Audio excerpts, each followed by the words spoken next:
It appears that our friends across the aisle are experiencing an existential crisis when it comes to deciding how to manage their newfound powers in the majority. We're just 2.5 months in this new Congress, and already we're hearing the majority leader and many on the other side of the aisle threatening to blow up the rules of the Senate. After decades as a senator, President Biden even yesterday relented and threw his support behind the plan. The filibuster has been called into question a number of times over the past few years. That's to be expected, but it's just that our Democratic friends used to be on the other side of the argument. They took one position when they were in the minority where the filibuster protected their rights, and now they're in a majority. Many of them are looking to eliminate any minority rights and to fundamentally change the Senate. In 2018, our Democratic colleagues were afraid the Republican Senate majority would blow up the filibuster. I'm not really sure why they were concerned. After all, Senator McConnell and Republican senators have consistently defended the rights of the minority by use of the legislative filibuster, even when President Trump called for it to be eliminated. But our Democratic friends keep piling on. Senator Durbin, the senator from Illinois, chairman of the Judiciary Committee, was asked about President Trump's call to end the filibuster. That was when President Trump called to end the filibuster, and he said that would be the end of the Senate as it was originally devised and created going back to the Founding Fathers. That would be on the right-hand side of this chart. Just to repeat, he said that would be the end of the Senate as it was originally devised and created going back to the Founding Fathers. I agree with Senator Durbin. I agreed then and I agree now. The Senate filibuster was designed to ensure that the two political parties would actually have to work together, which I think the American people believe is a good thing. And it should be hard to do the work of building consensus in a country as big and diverse as the United States. But the filibuster was designed to make sure that the majority just couldn't jam things through and deny the rights of the minority to be heard. Well, when you get 60 senators to agree on something, it becomes all but impossible for ultra-partisan proposals to become law. That's the nature of the consensus-building process, and that's a good thing for the country. Imagine the instability and unpredictability that would occur if laws changed as quickly as presidents and Senate majorities do.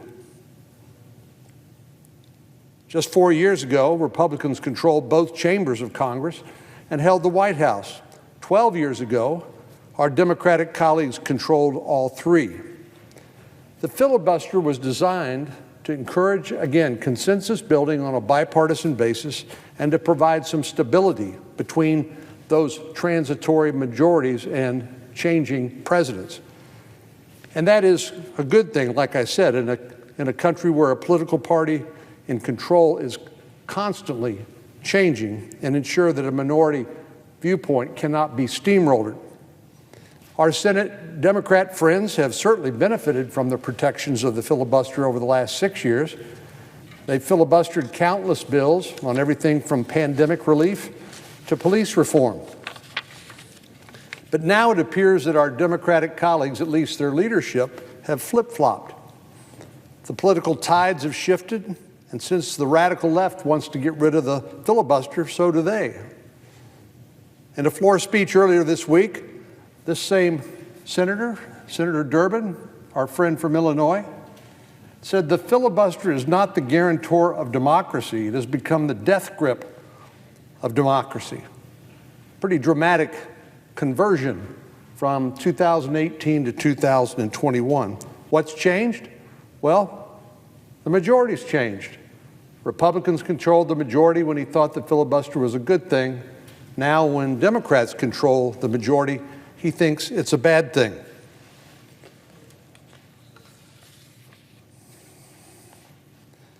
Apparently, the countless filibusters of our Democratic colleagues were not a mockery of democracy. They certainly wouldn't be guilty of that. But now that the shoe is on the other foot, Democrats are ready to hit the big red button and go nuclear. And I must say, Mr. President, once you go nuclear around here, you certainly don't go back. But Senator Durbin's views aren't the only ones that have changed on this matter.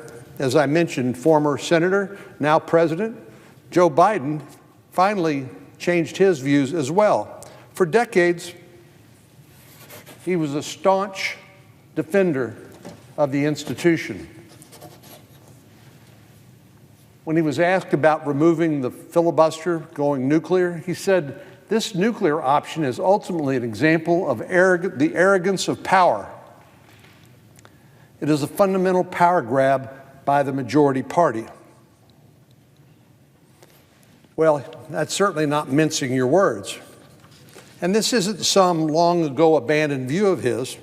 In January of this year, President Biden was asked if he could move his agenda with the filibuster rules intact, and he answered yes, and explained the opportunities to work together on shared priorities, as he did throughout his career as a United States Senator. He went on to add, "I think we can reach consensus on it and get it passed without changing the filibuster rule."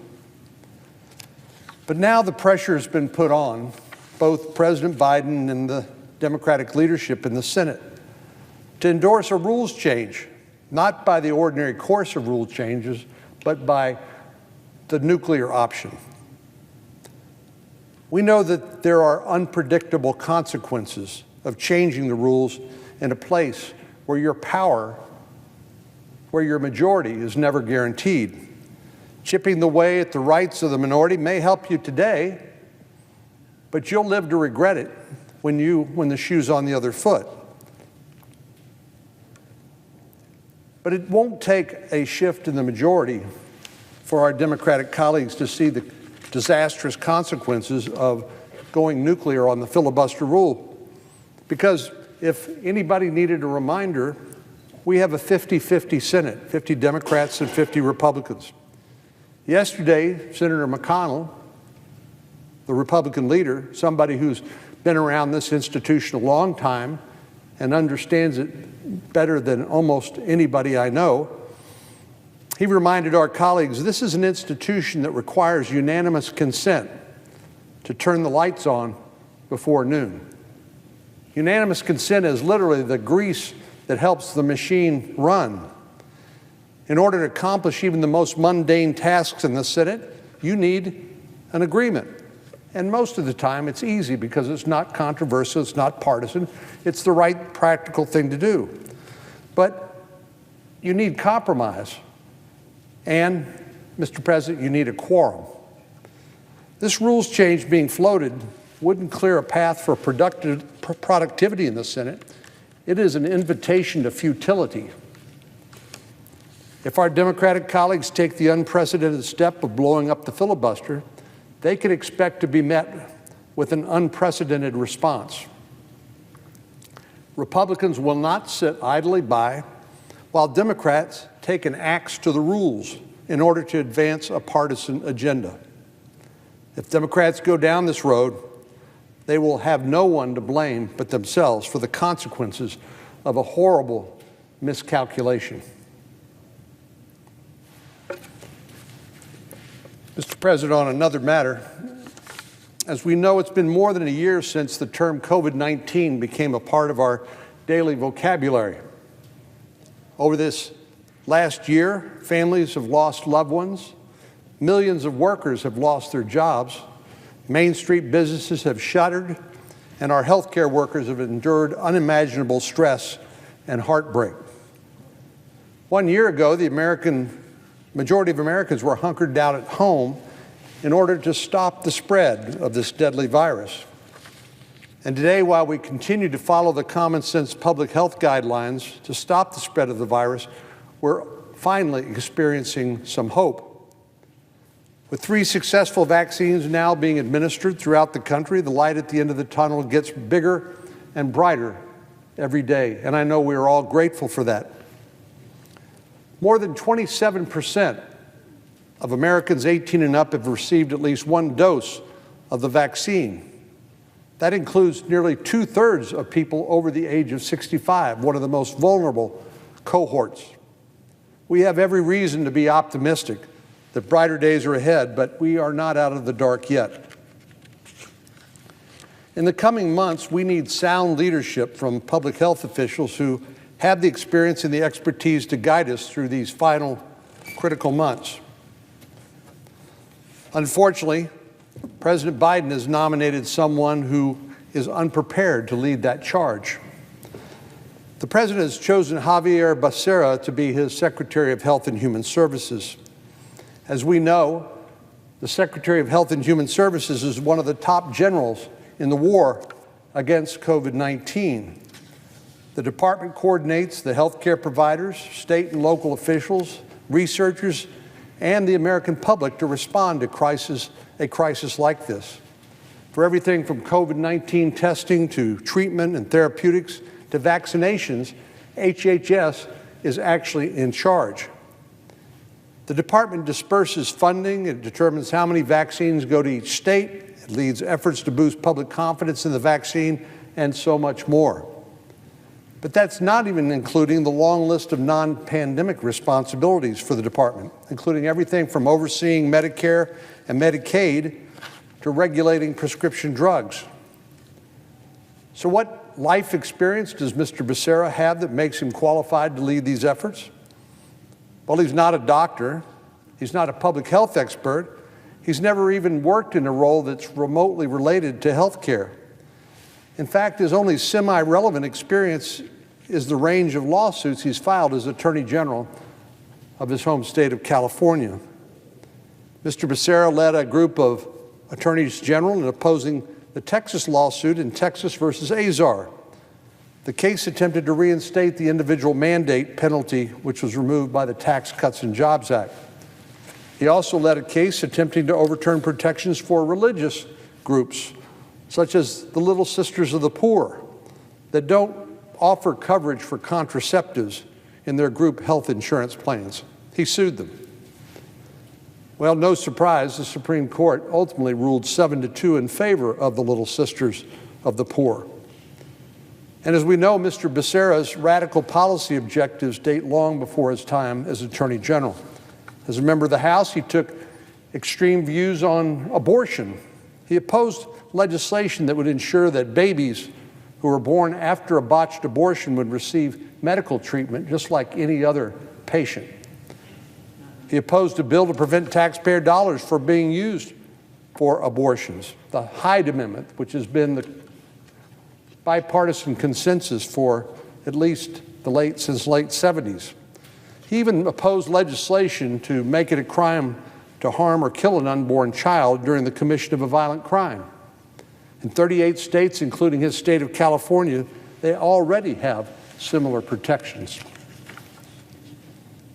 But he opposed legislation to do it.